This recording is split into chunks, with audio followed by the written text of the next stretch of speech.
ತಲೆನೋವು ಶುರುವಾಗಿದ್ದಂತೆ. ಅರ್ಥಾತ್ ದೇವರಿಗೆ ತಲೆನೋವು ಅಂತೆ. ನಮಗೆ ನಿಮ್ದು ತಲೆನೋವು ಬರೋದು ಸಹಜ. ನಾವು ತಲೆನೋವು ಬಂದಾಗ ದೇವರನ್ನ ಬೇಡ್ಕೊಳ್ತೀವಿ ಅಲ್ವಾ? ಹಾಗಾದ್ರೆ ದೇವರಿಗೆ ತಲೆನೋವು ಬಂದ್ರೆ ಯಾರನ್ನ ಬೇಡ್ಕೊಳ್ಳೋದು? ಇದು ಆಗಿದ್ದು ಹಾಗೆ ಅಂತೆ. ಶ್ರೀಕೃಷ್ಣ ಶಯ್ಯಾಗಾರದಲ್ಲಿ ಮಲಗಿದ್ದಂತೆ. ಆವಾಗ ಶ್ರೀಕೃಷ್ಣನಿಗೆ ತಲೆನೋವು ಬಂದಿದ್ದಂತೆ. ಏನು ಮಾಡೋದು ಹಾಗಿದ್ರೆ? ಶ್ರೀಕೃಷ್ಣನಿಗೆ ಔಷಧ ತರಲಿಕ್ಕೆ ಎಲ್ಲಿ ಹೋಗುದು? ದೇವರಲ್ವಾ, ಎಲ್ಲಿ ಔಷಧ ಸಿಗುತ್ತೆ ಅಂತ ಎಲ್ಲರೂ ಮಾತಾಡ್ಕೊಳ್ತಾರೆ. ಏನು ಮಾಡೋದು? ದೇವರಿಗೆ ತಲೆನೋವು ಬಂದಿದೆ, ಏನು ಮಾಡೋಣ ಅಂತ. ಹಾಗಾದ್ರೆ ಎಲ್ಲರೂ ಮಾತಾಡ್ಕೊಂಡು ಶ್ರೀಕೃಷ್ಣನಿಗೆ ಅದಕ್ಕೆ ಪರಿಹಾರ ಕೇಳುವ ಅಂತ ಅವನಲ್ಲಿಗೆ ಹೋದರಂತೆ. ಆವಾಗ ಶ್ರೀಕೃಷ್ಣ ಒಂದು ಪರಿಹಾರ ಹೇಳ್ತಾನಂತೆ. ನನ್ನ ತಲೆನೋವಿಗೆ ಔಷಧ ನನ್ನ ಭಕ್ತರ ಪಾದದ ಧೂಳು ಬೇಕಂತ ಹೇಳ್ತಾನಂತೆ. ಅಂದ್ರೆ ಯಾರು ನನ್ನನ್ನ ನಿಷ್ಕಲ್ಮಶವಾಗಿ ಭಕ್ತಿಯಿಂದ ಹಾಡಿ ಕೊಂಡಾಡ್ತಾರೋ ಅವರ ಪಾದದ ಧೂಳು ಬೇಕಂತ ಹೇಳ್ತಾನಂತೆ. ಆಗ ಎಲ್ಲರೂ ಸಾಯ್ತಾರಂತೆ. ಯಾರು?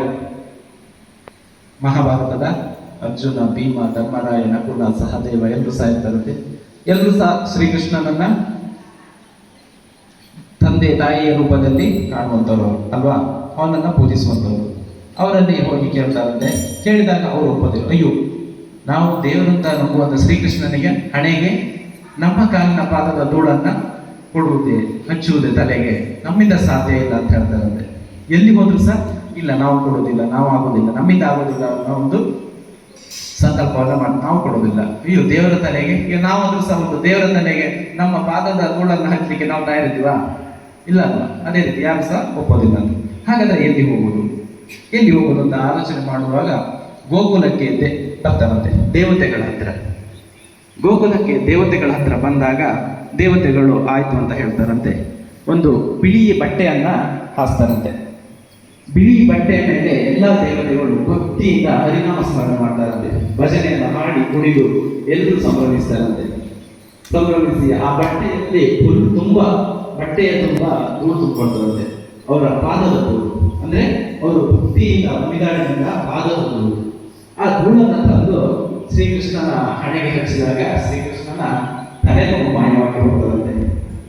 ಹೌದು, ಅಂದ್ರೆ ನಾವು ಭಕ್ತಿಯಿಂದ ಮಾಡುವ ಕೆಲಸಗಳು, ನಿಷ್ಕಲ್ಮಶ ಮನಸ್ಸಿನಿಂದ ಮಾಡುವ ಕೆಲಸಗಳಿಗೆ ದೇವರು ಸದಾ ನಮ್ಮನ್ನು ಹರಸಿ ಆರಿಸ್ತಾನೆ ಎನ್ನುವುದಕ್ಕೆ ಇದೊಂದು ಸಣ್ಣ ಉದಾಹರಣೆ ಅಷ್ಟೇ. ಹಾಗಾಗಿ ನಾವು ಮಾಡುವ ಕಾರ್ಯ ಯಾವುದೇ ಇರಲಿ, ಯಾವ ಭಕ್ತಿ ಇರಲಿ, ಯಾವ ಭಜನೆ ಇರಲಿ, ಅರ್ಥಾತ್ ನಾವು ಮಾಡುವಂತ ಯಾವುದೇ ಒಂದು ಕಾರ್ಯಗಳು ಸಹ ಅದನ್ನು ಭಕ್ತಿಪೂರ್ವಕವಾಗಿ, ಮನಪೂರ್ವಕವಾಗಿ, ಆತ್ಮಶುದ್ಧಿಯಿಂದ, ನಿಷ್ಕಲ್ಮಶ ಮನಸ್ಸಿನಿಂದ ಮಾಡಿದರೆ ಅದು ಖಂಡಿತ ಆ ಭಗವಂತನಿಗೆ ಸಮರ್ಪಿತವಾಗುತ್ತದೆ ಎನ್ನುವುದರಲ್ಲಿ ಎರಡು ಮಾತಿಲ್ಲ ಎನ್ನುವ ಒಂದು ಸಾರಾಂಶ ಈ ಕಥೆಯದ್ದು.